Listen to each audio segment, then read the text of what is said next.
Hello, everyone. Jane here from Your Way Weight Loss. Hi, Leash. Hey. Hey, girl. Hey. All right. So we're doing part two of just like answering questions, talking about the project.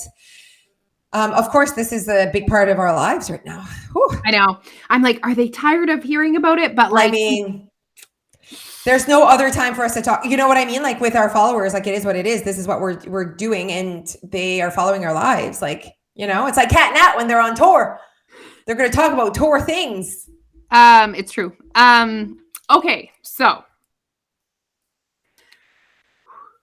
people are a little upset that we're saying that donuts are not bad. I know. People are upset with our refusal to label food as good or bad. And I mean, when we say people, like I don't even like to like say that it's not everyone. Most people No. understand what's happening, but why? Okay, here's my question to you. Why are people struggling to coexist with our way of helping people lose weight? Which our way is not to like say only eat donuts all day and you'll lose weight. Our way is saying eat whatever you want. Just you're in charge. You're the boss. Is it because, oh, wait, I have something. Is it because like literally the last thing that I would want, like we're the boss of what we put out there, right, Leash, and how we want to help people. And definitely it's easier for us to help people lose weight their way when we want to do it our way. If I liked to be told what to eat and I thought that was the secret to my success, or if I thought the way I thought was the secret to my success, I would help people that way. But right now, like I know people can lose weight their way. They can figure it out. And I know that people would not eat donuts all day if they even could. So I want that. Yeah. Ugh. That's the piece as well that people aren't always connecting is that actually, guys, when you start to get to a place where you have a really healthy relationship with food and you don't label food as good versus bad, and you can really look at food from an abundance mindset, when you fully really give yourself permission, you're not gonna eat 6 donuts a day. You're just not.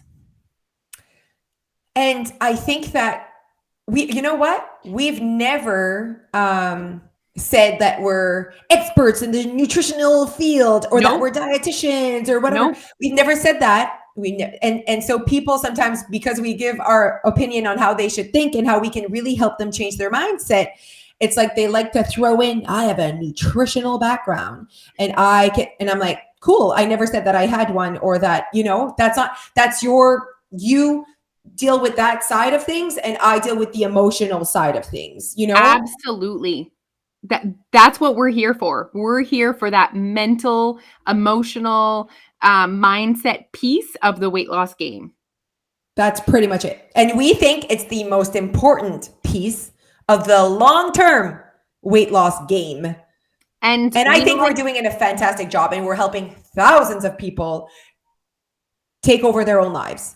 I think just saying a donut is nutrient deficient, highly processed food item. I think that's how I describe it.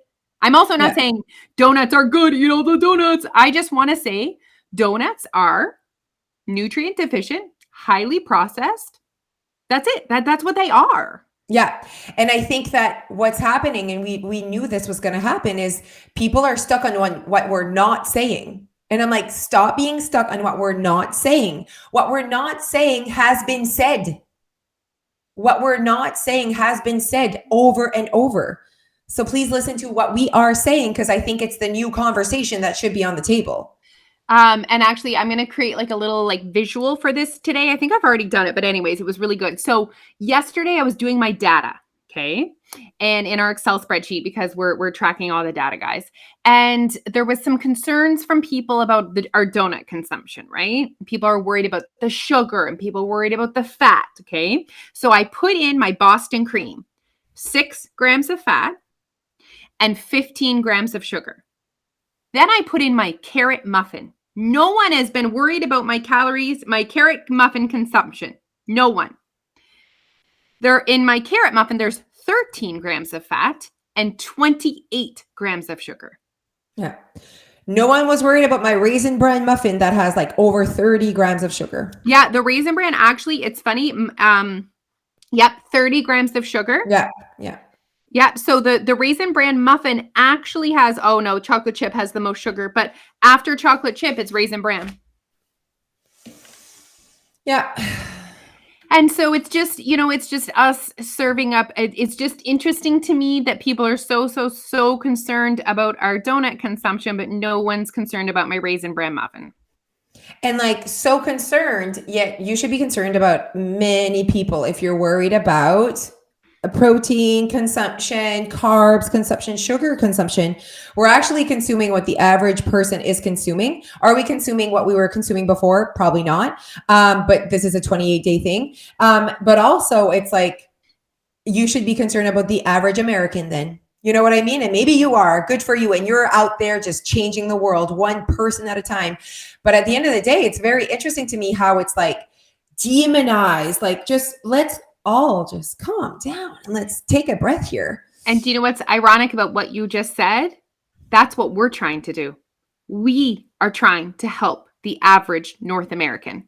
That's Right. what we're trying to do with our message, with the documentary, with Your Way Weight Loss. We are trying to help the general public, regular humans. That's who we are trying to help with our message. Yeah. It's very difficult. You know, I shared last podcast where the hardest part is going through it with the world, and I stand by that. I still think it's like, people thought I was going to cry because I was going to miss my roasted red pepper dip, but if I cry, it's because of people's perception of our intentions, and it hurts. I'll say it, but it is what it is. Like, it's a part of us wanting to be louder. I think that I just don't understand why people are struggling with coexisting with our way. You can disagree. You can have your own system of values and beliefs, and all is good, just like we coexist with you. I just don't understand why it needs to be this thing where people are outright saying that we're not trying to help people. Like, you don't know our intentions. I'm finding that really difficult. It is difficult. I think sometimes people forget that we're real humans. Right. Yeah.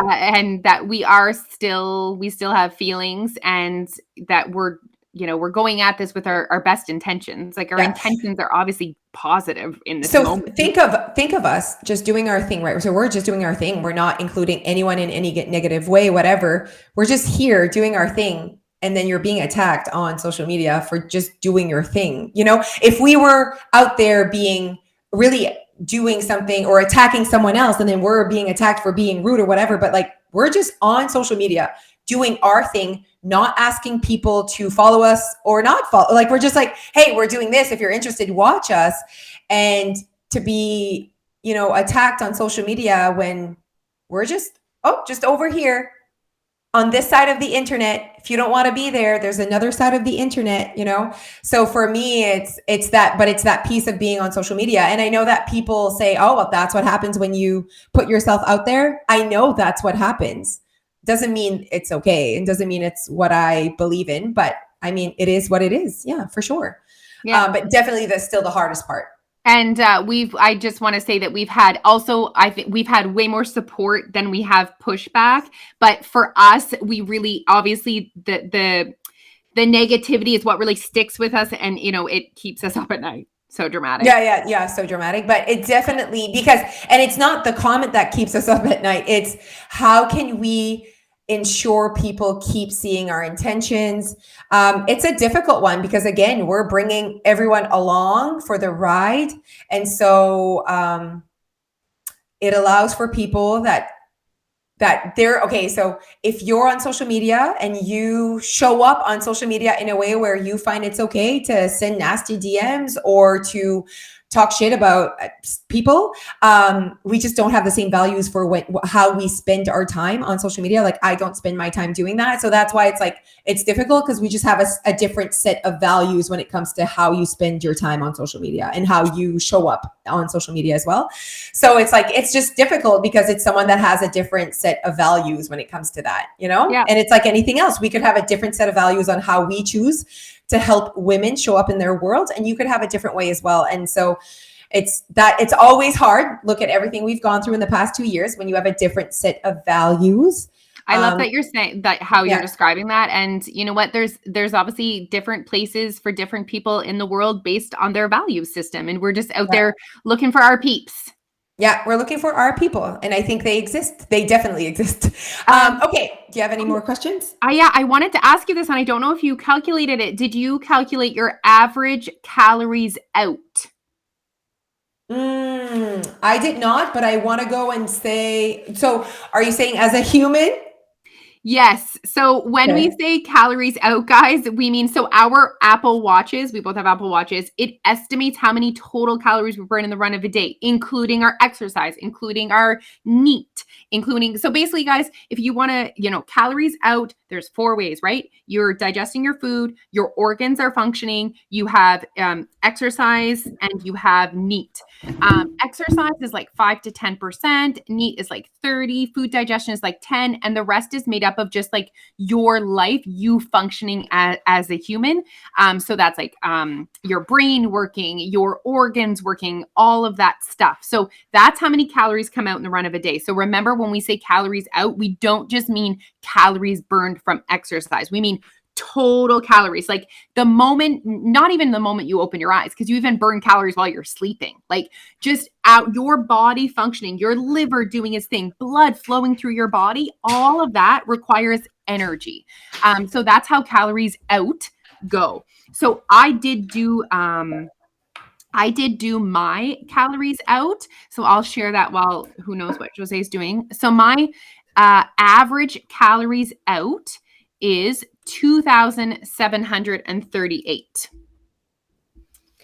Okay, mine would be about the same, I would say. I think that when I do my extra exercise, I'm more in the 3,000s, but that's when I do 2 classes. On most days, I'm 26. Okay. So average would have been like 27. Okay. And I did the math for the amount of calories that came in for myself this week, and how much I lost. And, there's like an age-old thing that 3,500 calories burned is what it requires to take off 1 pound of body fat. And if... Oh my goodness. I'm trying to plug. Oh, they're plugged. Perfect. I'm trying to plug my earphones while we're doing this, and it's an extravaganza, everyone. Yeah. But do you hear me? All is good? Yeah, but I'm like worried about your neck. I mean, I'll deal with it. It is what it is. I'll just charge it. Oh, wait. Like this. You're like plugged into the wall. I'm plugged into my desk right now. Oh my God. Yeah. Okay. So it kind of works out the math. It makes sense how much I lost that week. So I think it was interesting. Okay. A point that came up in the questions that I wanted to talk about is someone was saying, oh, I find it so hard to count my calories.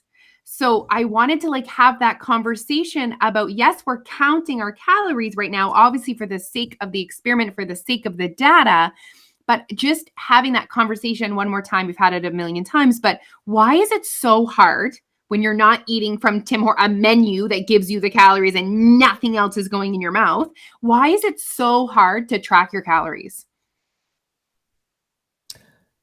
I mean, because, if you're legit asking me to, I just think it's so not efficient with my time. Like, I just never would want to do it. I think it's because it's not accurate. Like, you would have to, you take bites, there are things that you don't notice that you're consuming and that you're not going to count. Like, you're not always sitting down with a packaged something that says this is the amount of calories. And we're actually doing it in a very simple form right now where we have access to the calorie count, but we even know that has skewed data. So it's just, I just think that we help people focus on different, another aspect to be able to create a calorie deficit in their lives. And we would love for every human to be able to lose weight without counting calories. So for me, it's I don't want to say waste of time. It can be a really good experience to create awareness, but I just don't think that it's a way of living your life. I think it's important that we explain to you guys why and why we think that way is because it is proven, recorded, documented that most people, when they're tracking their calories, under track from 10 to 70%. They are under reporting their calories. Why? Not because you're a bad person, not because you're lying, because in order to accurately track your calories, it is a lot. You need to weigh and measure every single thing that you use. Think about any random extra bite, any lick of any spoon, any condiments that you're using, going out to eat, any liquid calories, all of those things combined together make it so difficult to accurately track how many calories are coming in the run of a day. And even that is an estimation, and how many calories out. Our Apple Watches, we're still humans. Our Apple Watches don't know my genetics, my DNA, right? So it is an estimation on an estimation. And then people get frustrated because they think they're eating 1,500 calories a day and not losing weight, and they think they're broken. Basically, we're saying, why don't we do it, or why don't we not recommend it? It's just, it's hard. It's hard, and it's not going to be accurate. And at the end of the day, it's going to make you feel like you're broken, and that and even for us though, not being almost trained professionals and like knowing what we eat and like kind of have a really good estimation, like we were clearly off because right now we have a little bit more data and we're like almost shocked at how much we're consuming and being in such a deficit, you know? So we're like, holy, I was consuming more than I thought I was, which is the common reaction to most humans. They consume more than they think. That's like been proven. Yeah. And, calorie counting, we just want to create awareness around calorie counting, that it is very time consuming, that it can be very frustrating, and that it is 100% not necessary for weight loss. And let me just quickly explain to you guys the difference between calorie counting and calorie awareness. So calorie counting is having a set goal. Every single day, I will consume this amount of calories. That is calorie counting, okay? And trying to count every single thing that goes in your mouth and aiming for a specific number. That is calorie counting. Calorie awareness is where we try and take our members. So that's just creating awareness on what you're consuming, how much of it you're consuming, not aiming for a certain number, not setting a goal to track every single thing goes in your mouth, but also not going in blind. Right? Like, how many calories are in the drink that you drink every single day from Tim Hortons? That's just creating calorie awareness to make yourself aware of how many calories are in that. That's not calorie counting, calorie awareness.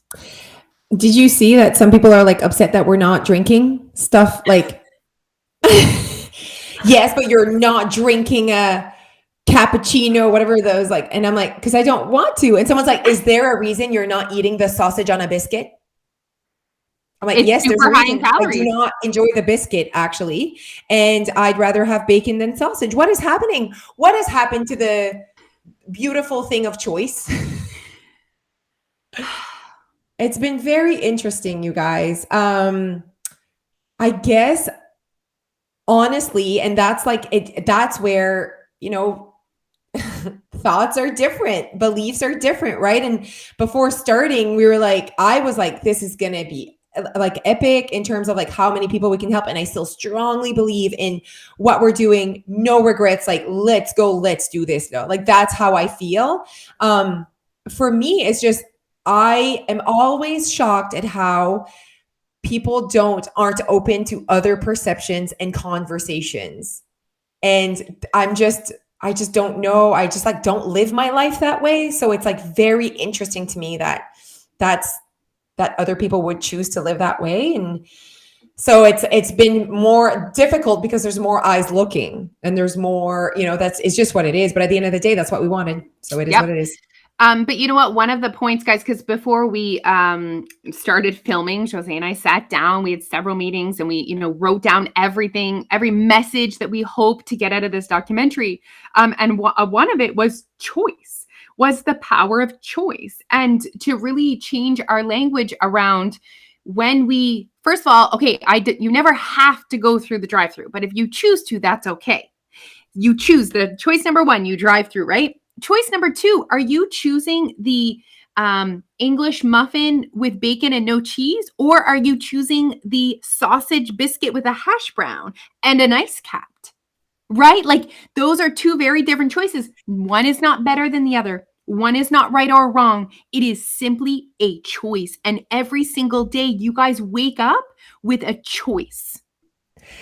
And I think it's quite ironic how people are getting upset when our choice is not what they would have chosen. It's very interesting to me. I'm like, but every day I would have made my own choices. Just now there's a camera and now you're seeing it, but like every day, each and every one of us has choices, and you don't get to choose what the other person chooses to do, chooses to say. And it's just what it is. Like, it's very interesting to me. It's like they can't coexist with our choices. And yeah. because there's a camera, because we have data, also people are upset with our numbers, right? But before, no one was upset because we didn't know what our numbers were. Right. Do you know what I mean? Some people are like, those calories are too low. This is too high. This is too this. This is too that. But it was just because we've created extra awareness around these numbers because we're tracking it for the documentary. Yeah, no, and definitely is. And like, even doing a TikTok, what you eat in a run of a day, we would have never done that in the past because like the people can't handle it. We've always said that they can't handle it. They think they know everything about our lives in a 15-second video. They go and they label or diagnose us a certain way. Like, it's very interesting what's happening out there. And for me, it's all like when I go on social media and I go on stories or scroll or whatever, it's to see what I can do to add value to my life. It's not to see how other people's are living differently than me. And so I can comment that the way they're doing things is wrong. It really is like, okay, like what's happening in the world right now? Oh, I like this. Oh, I could buy that. Ooh, this person's in Florida. I like that. Like, that's literally how I spend my time on social media. And on top of that, we work on social media. So we spend our time making sure that we keep showing up creating in a way content. we create content. So it's very interesting. Okay, I have another question. Do you have any predictions? I want to know what your predictions are for this week. Do you have any predictions on how people are going to feel, our weight, our calories, donuts? What are your predictions? Or for yourself, let's say. So we're talking about week 2. Sure. I think that I'm actually going to start, my weight's going to start like just kind of stabilizing. I think I've kind of gotten a good groove into what I'm consuming. So I feel like it might drop a little bit more. But it all depends, because I could choose this weekend to consume 3,000-4,000 calories. I could choose that. So I don't know. And we're not going in with any rules when it comes to our calorie consumption. Just FYI, everyone, we're not saying like we have to stay under 2,000. Like, we have not given us any restrictions when it comes to how much we can consume of the Tim Hortons. We're just like going with it and seeing how we feel and seeing what feels right to us. And really, actually, we're just following our values as we're doing this, like, okay, well, how can we still be ourselves while we are on this menu? So I might choose to eat a lot on a weekend, and then that will affect absolutely my calorie surplus or whatever. But I think that my prediction is more when it comes to my weight. My prediction is that I will start stabilizing at one point, maybe around the 143, whatever, which is fine. Like, I have no goals. There was no goals on when it comes to my weight. When it comes to my mental health and whatever, I think like as time progresses, I'm just going to be like, well, I'm excited for this to be over one day, but here for the ride. Honestly, here for the data, here for the, the experience, here for the people, Okay. I think your weight will continue to go down, but just at a much slower pace. Yes. Yeah, I agree. Yep. I think that my weight will continue to go down. I actually, fun fact, everyone, started my period today. So, and the scale kind of had been lower and went up. And then stayed up today. So that will be interesting to see how, my monthly cycle is impacting what the scale does. So I think I'll continue to go down. It's that was funny. Nope, go for it. Humans we're so like adaptable. Do you know what I mean? And like, I'm looking for systems and routines, and I don't want to say it's getting easier, but like, I'm like adjusting to it, but I'm also in that same breath checked the Tide and Boar menu to see if they had champagne on it for our lunch on March 1st. No, I think that the reason why we're adjusting so well, Leash, is because we know there's an end. Yeah. And so, there's a timeline, there's a short timeline actually. And we know that, we can push ourselves to do uncomfortable things for 28 days, and that's why people are like, are you worried about this? Are you worried about that? No, because it's not long term. Yeah. And it's very interesting to me that people are so worried about us eating Tim Hortons when I would be more worried if my friend embarked on a meal plan that stopped her from eating her favorite foods and, and eating completely different than she was before. I'd be worried about her, not the fact that her cholesterol might go down if she eats less or whatever. Like if you were to say like, I think I'm going to stop drinking, I would be worried about you. Not like, I'd be like, that's really good for your health, Alicia. I'd be like, well, is that what you want? Like, does that make you happy? And I think that we're not the norm when it comes to that. We highly value how people feel inside, not just physically, how people like, are you happy? A member celebrates they lost 2 pounds. I'm happy about your 2 pounds, but honestly, what I want to know is, were you happy this week? Did you like what you ate this week? Did you show up as who you wanted to be this week? And I think that's so different than any other way you've ever lost weight, that people don't even know how our intentions are so in that way and not for fat loss and weight loss. And so when I show up and I'm like, you know what, lost weight, ate 18 donuts, it definitely sparks conversations to those who do not value happy. Like they're just like, that's just fat loss. So unhealthy. Yeah. But like, I was actually really happy all week. And I made sure I was satisfied mentally and physically with my Tim Hortons. I swear to you, I made that a priority. And so for me, it's like, that conversation has not been happening enough in the diet industry of like, because it's always been about numbers. It's always been about weight loss, always been about a look, always been about like, you should lose 50 pounds because that would be healthy. We don't do that here. And so please coexist with us. If that's, if you've only seen it weight loss in that form, we do not see it that way. And that's okay. That is okay. All right. I've been enjoying the ride, guys, and we want to say thank you for your support. Thank you for all your questions. If you guys are listening to this and you still have questions, come onto our Instagram, DM us, comment underneath the post for the podcast episode. Like, we are enjoying the ride. We are enjoying having you along the ride with us. Keep listening, keep asking questions, and we just can't wait to continue. Thank you so much. We have to say it again. Thank you so much to those of you who understand what we do, who we are, and how we help so many people create a better relationship with themselves, with their lives, with food, and create such a strong language that allows them to be more positive and happier humans. Okay, bye everyone. Bye guys.